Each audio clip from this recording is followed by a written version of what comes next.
steps in North Korea-US negotiations. Now, Yi's trip to Russia comes as Pyongyang and Moscow work to boost their economic, cultural, and humanitarian cooperation. The North state-run Korea Central News Agency reported Sunday that the two sides will actively promote coordination on those fronts, as agreed during North Korean Vice Foreign Minister Im Cheon-il's visit to Russia last week. According to Bloomberg, this includes exchanging prisoners in each other's territories. Together with his Russian counterpart Igor Morgulov, Im also signed on to plans for exchanges in 2019 and 2020. The two sides are also holding discussions in Pyongyang, where Russia's former ambassador to the United States, Sergei Kislyak, arrived on Saturday. At North Korea's airport, Kislyak reportedly said the purpose of the visit is to continue talks with Russia's ally and to get a deeper understanding of North Korea's ambitions. While details of Kislyak's meeting with North Korean officials have not yet been released, observers have been keeping a close eye lately on the frequent exchanges between the two sides. 이지원, Arirang News. South Korea's defense ministry has several meetings and events lined up this spring with its counterparts in the region. It briefed the Defense Committee in the National Assembly today on those matters and others. In May, the ministry says it'll hold its first ministerial-level meeting with China in a year and a half. There, they'll look to improve communication and get relations back to normal after the dispute stemming from Seoul deploying the U.S. missile defense system THAAD. Also, coming up on April 3rd, the Defense Ministry will take part in a ceremony to repatriate Chinese soldiers killed in the Korean War. With Japan, meanwhile, there'll be a meeting of the two countries' armies this month. And next month, Washington will host a meeting of the South Korean and U.S. defense ministers. In May, there will be a three-way security meeting between the allies, bringing Japan into the fold, along with working-level talks. And on the North Korea front, the South Korean Defense Ministry will hold working-level talks with its North Korean counterpart about carrying out the joint statement from last September's summit. Asked whether North Korea is working on its nuclear programs, Defense Minister Chung Kyung-do said that South Korea is keeping a close watch on places in the north, including the Dongchangni missile engine testing site. He said it's too soon to say that suspected activity there is preparation for a missile test. South Korea's ruling party and three minor opposition parties met for hours on Sunday to discuss the details of a plan for electoral reform. It seems they have reached a compromise, but that doesn't mean they can easily pass a bill. Kim Min-ji reports. South Korea's ruling and three minor opposition parties have agreed on a draft for an electoral reform bill in a way that strengthens proportional representation. After marathon negotiations, the parties decided to leave the number of parliamentary seats as it is at 300, but will increase the number of proportional seats to 75.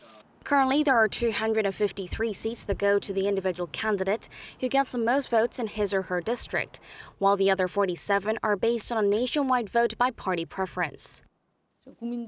Given public concerns and the fact the main opposition Liberty Korea party did not take part in the negotiations, we've decided to leave the number of parliamentary seats at 300. Although it falls short of the election watchdog's recommendation to have the ratio between constituencies and proportional representation at 2-1, we have come up with a system that will guarantee proportional representation is the maximum we can get it. The issue has become a major sticking point at the National Assembly, with general elections taking place in April next year, and parties are required to redraw the electoral map 1 year prior to the elections. The four parties are seeking to fast-track the bill as they haven't got support from the main opposition Liberty Korea party. If the bill is fast-tracked, it can automatically be put to a vote without approval by a relevant standing committee after a maximum of 330 days. However, it's expected to be a bumpy ride as the main opposition has strongly criticized the draft and vowed all efforts to block it. Members within the minor parties have also expressed criticism against the agreement, out of concerns it will cut down the number of constituencies they currently hold. Kim Min-ji, Arirang News.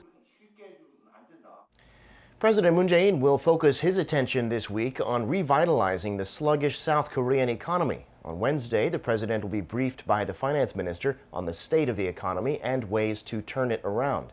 On Thursday, the president will attend an event where he'll listen to the opinions of South Korean business leaders. He's also due to tour areas outside of Seoul for the 7th time since he took office to help support regional economies and promote shared growth. After more than 4 years and 8 months, the memorial altar set up at Seoul's iconic Gwanghwamun Square for the victims of the Sewol-ho ferry disaster will be relocated entirely by Monday.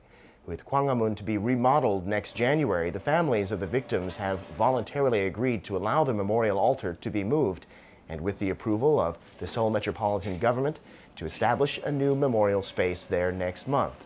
Around 1.2 million people have visited the altar so far. The new memorial space will not only memorialize the ferry victims, but also look back on other national disasters the country has suffered. South Korea's got a serious problem with fine dust air pollution. Data show it cost the country billions of dollars last year alone, as our Kim Hae-sung reports. A new study shows fine dust cost the South Korean economy over $3.5 billion in 2018. That's about 0.2% of South Korea's nominal GDP. According to a survey by the Hyundai Research Institute on more than 1,000 adults in February, 7 out of 10 Koreans said their production activities and sales were affected by the fine dust pollution. By sector, people in the agriculture, forestry, and fisheries sector saw the biggest fall of over 8%. The services sector, which includes wholesale, retail, and lodging, went down 7%. In 2018, fine dust advisories were issued for an average of 25 days nationwide. Household spending on face masks to protect themselves against fine dust was an average of $18 a month, around 1% of households' average monthly spending. The survey added most spending on masks was by high-income people in their 30s and 40s and said the lower income class are particularly badly affected by fine dust. Respondents pointed to China's air pollution, diesel cars, and coal-fired thermal power plants in Korea as the main reasons for the fine dust. To tackle the growing economic cost to South Korea, the Hyundai Research Institute recommended joint research with China to scientifically identify the cause of fine dust problem in the country and come up with corresponding measures. Kim Hae-sung, Arirang News. I'm Devin Whiting, and those are your news headlines.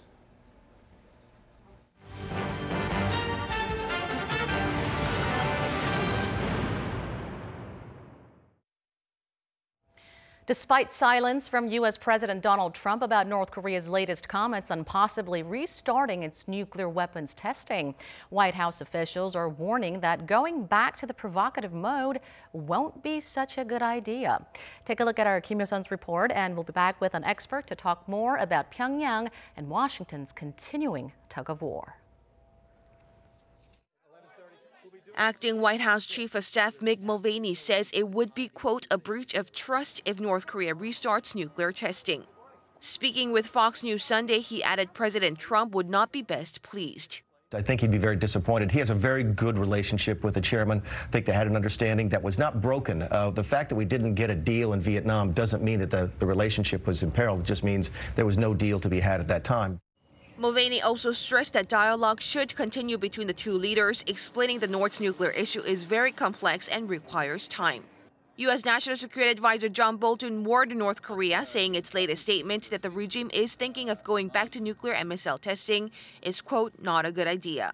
This comes as North Korea's Vice Foreign Minister Choi Sun-hee blamed Washington last Friday for the no-deal second summit in Hanoi. The United States showed no sincerity toward improving DPRK-U.S. relations or fulfilling the joint statement the two countries signed in Singapore. Instead, it intended to use the second meeting to serve its political purposes. According to The Hill, an American political newspaper, Bolton also hammered Kim Jong-un during a radio interview, saying Kim was unwilling to take the necessary steps to reach a nuclear deal with Washington. He added President Trump wishes to resolve the North's nuclear issue through negotiations, making it clear that he wants Pyongyang to abandon its weapons of mass destruction. Kim Hae-sung, Arirang News.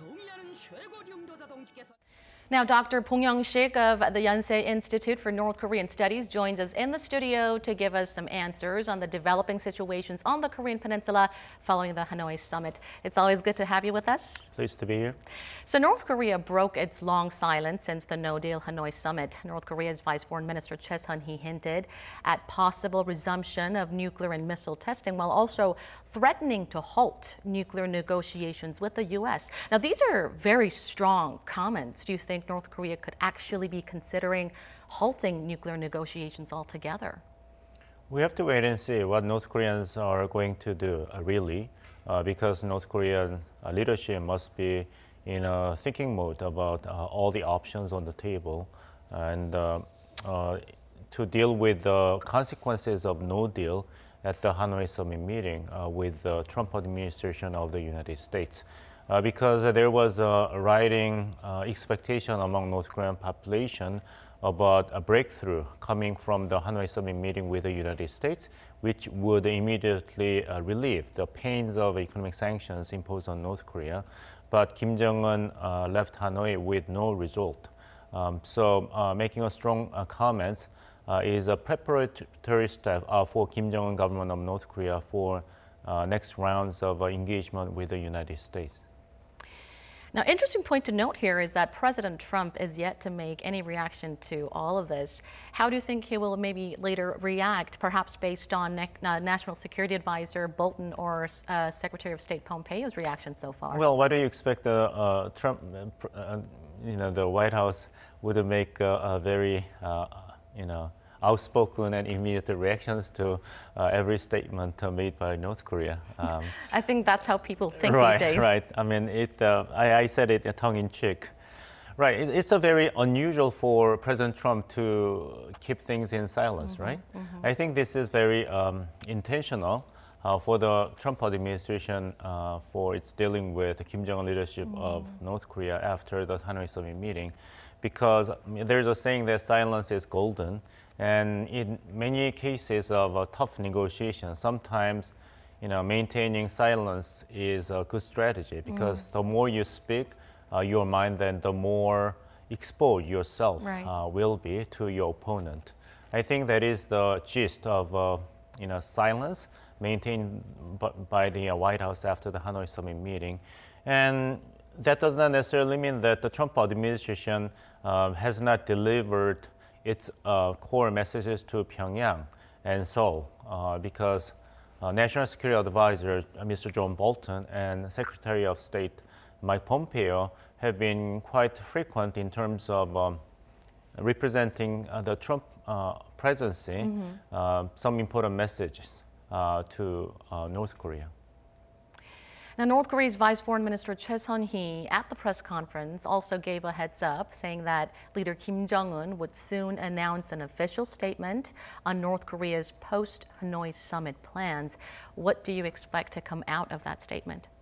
Again, we have to wait and see what Ms. Choi Sun-hee really tried to convey, because her statement was translated in different foreign languages, and even a key figure in the Blue House, Cheongwade, the president's office in South Korea, warned that there has been a slight misinterpretation of the statement issued by Choi Sun-hee, the Vice Minister of Foreign Affairs in the North Korean government. So there might be, there might not be a statement issued personally by the supreme leadership of North Korea sooner or later. But it is clear that the North Korean leadership is, preparing for the Plan B, which was not really clearly thought out, at the Hanoi summit meeting, because it was very surprising that, Mr. Kim Jong-un did not seem to have, had a Plan B in his mind. Just simply believed that he would have President Trump of the United States in his, kind of disposal by making aggressive, negotiation move. Right. So belatedly, but out of necessity, North Korean leadership is preparing the Plan B in dealing with the no agreement from Hanoi summit meeting with the United States. So if Kim Jong-un makes the statement himself, the whole world would be watching at But North when he Korea's... makes a statement, the statement is going to bind his options. So he must be really careful to choose what he's going to say, in what way, and what he's not going to say. Right. Because the more clear messages he's going to include in his statement to the world and the nation, the less room for autonomy, strategic autonomy will be left for Mr. Kim Jong-un. Right, and the whole world would be watching that. Now let's recap Pyongyang and Washington's stance on nuclear issue. The U.S. is demanding for a complete denuclearization through a big deal, while North Korea is demanding partial sanctions relief through small deals. What are the chances of U.S. accepting the small deals? Well, United States has always been and still remains quite amenable to accepting small deals. The critical issue that led to collapse of the Hanoi summit meeting was not so much about United States only insisting on a big deal as opposed to small deals. It was both sides were miles apart in terms of setting the price for their own demands to the other side. So it's not so much about United States preoccupied with only pursuing big deal or the North Korea pursuing small deals, because North Korea also wants the ultimate outcomes, the big deal, which includes ending the Korean War, which has lasted 70 years, and normalizing relations with the United States, the adversary. These are big deals by any reasonable measures. And for the United States, a final and fully verified denuclearization of North Korea is a big deal too. So it is not so much about United States only demanding big deal, but North Korea and the United States are miles apart in trying to narrow down the gap of the prices between them for their own proposals. So like you said, they are now miles apart.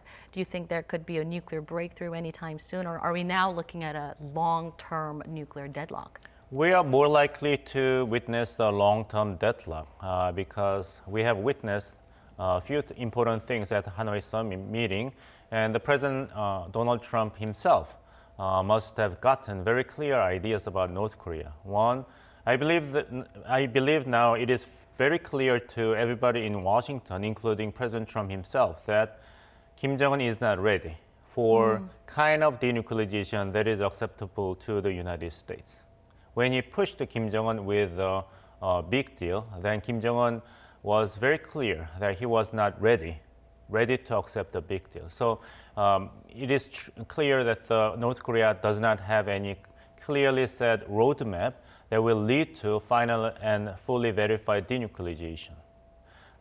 In the absence of the roadmap for final and fully verified denuclearization of North Korea, it is very difficult for North Korea and the United States to agree on trade-offs because you do not have a clear idea how valuable the Yongbyon nuclear complex must be in the context of this general picture.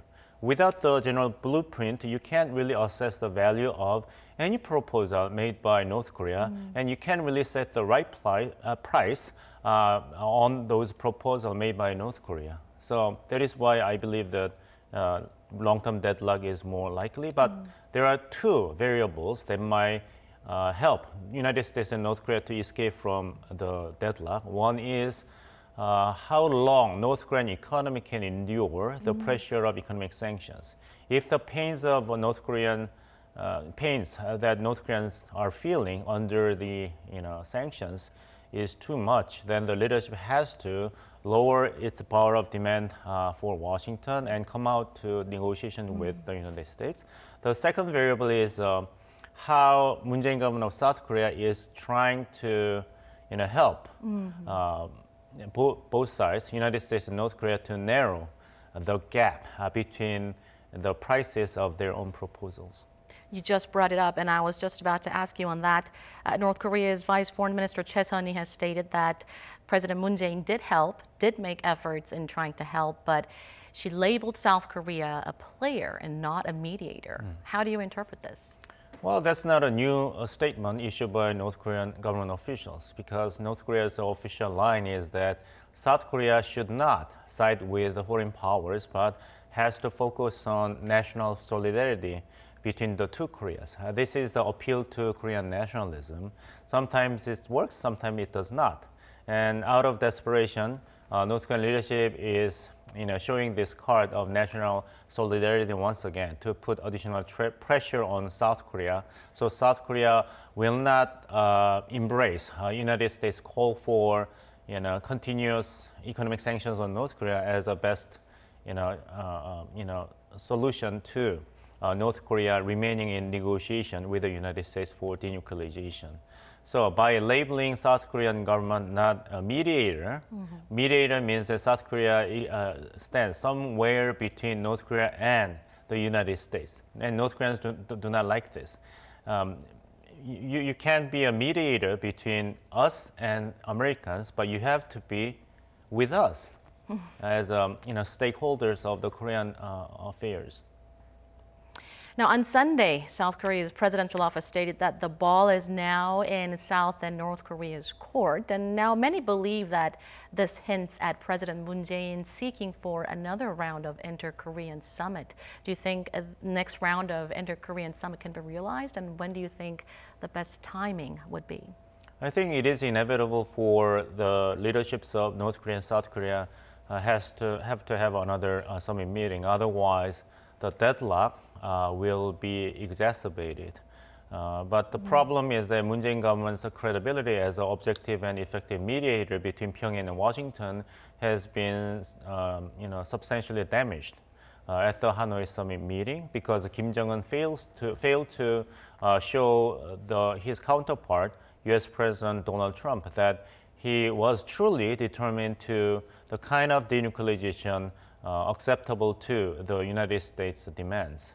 So it really undermined the credibility of Moon Jae-in government that has guaranteed that Kim Jong-un leadership is truly and genuinely determined and committed to abandoning nuclear weapons and missile programs, appropriate benefits. But Kim Jong-un showed no interest in other matters, such as official declaration of the end of the Korean War or opening liaison offices between North Korea and the United States. Kim Jong-un only showed interest in lifting economic sanctions, so which enforces the perception of the Trump administration that as long as the United States succeeds in maintaining tough sanctions on North Korea, then status quo, time will favor the United States, not North Korea. So the inter-Korean summit meeting between Kim Jong-un and Moon Jae-in is absolutely necessary to resuscitate the momentum for dialogue and negotiations. But the key issue is how President Moon Jae-in of South Korea is going to possibly persuade Mr. Kim Jong-un of North Korea so that North Korea will lower the price of its demands for relief of economic sanctions. All right, Dr. Bong, thank you as always for being with us. Thank you for your time. And that wraps up our show. Thank you as always for watching. Stay tuned for more news updates right here on Arirang.